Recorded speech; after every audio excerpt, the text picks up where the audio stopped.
Alors nous sommes optimistes, oui. Vigilants également, très vigilants. Ouais, Pourquoi ? Parce que si c'est, comme je l'ai dit, un effet d'annonce, oui.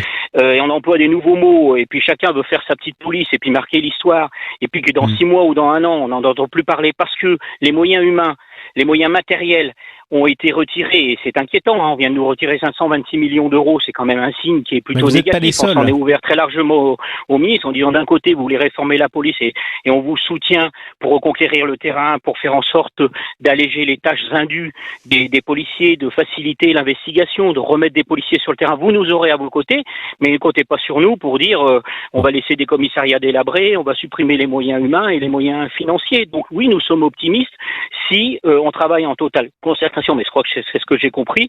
Très prochainement, on devrait se réunir avec le ministre de l'Intérieur pour définir des axes. Ça va aller très très vite, puisqu'effectivement, un projet, mais je pense qu'on partira sur plutôt un essai qui se fera fin d'année ou début 2018. Il ne faut pas se précipiter, il faut faire les choses intelligemment, correctement et de façon mesurée. Vous préférez une police de la sécurité du quotidien qui soit bien ficelée plutôt dans 2 ans qu'une police qu'on mettrait tout de suite en place dès la fin de l'année 2017 et qui serait peut-être pas encore au point, quoi.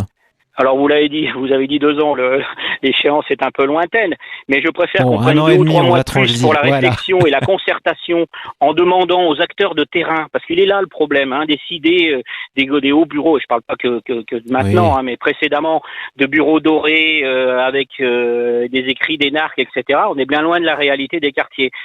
Comprenons un petit peu ce qui se passe dans ces quartiers, avec tout un tas d'acteurs, et notamment les organisations syndicales représentatifs que nous sommes, qui ont quand même l'expérience sur plusieurs années et qui sont le retour de nos collègues qui exercent au quotidien la sécurité. Si on commence par ça, déjà on aura fait un grand pas. Alors, cette police de proximité qui est regrettée, eh bien aujourd'hui, Emmanuel Macron et son ministre de l'Intérieur, Gérard Collomb, disent qu'elle va revenir à la fin de l'année, peut-être un peu plus tard, sous un autre nom, police de la sécurité du quotidien.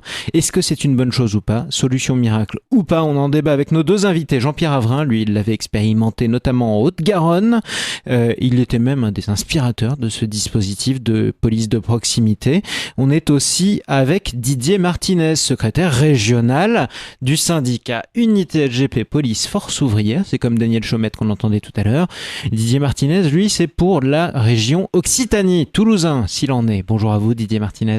Bonjour Jean-Marie. Bienvenue sur Sud Radio, re-bienvenue j'ai envie de dire. Didier Martinez, je vous pose une question. Est-ce que c'est un bon souvenir pour vous le policier, cette police de proximité ?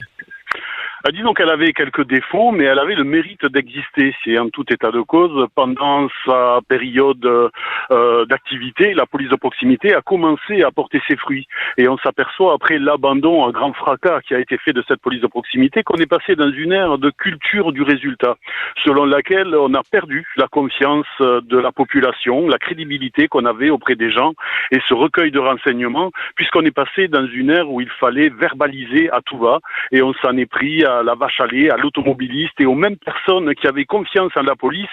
Eh bien, il fallait les verbaliser, avoir des quotas, avoir du quantitatif.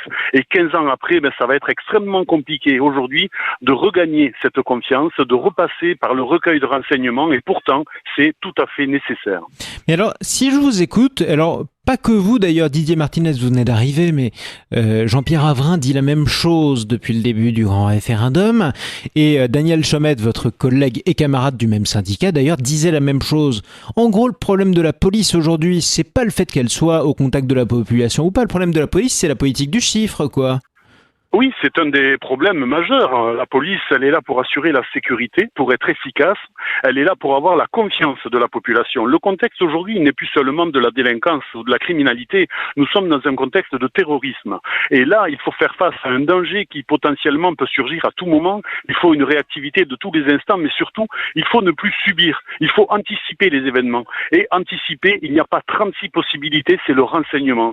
C'est la confiance de la population. Ce sont les éléments que nous pourrons en amont obtenir, qui nous permettront d'être les plus efficaces pour anticiper et non plus subir des événements parfois dramatiques, on le sait. C'est un équipage de policiers qui a une zone plus petite et qui est toujours sur la même zone.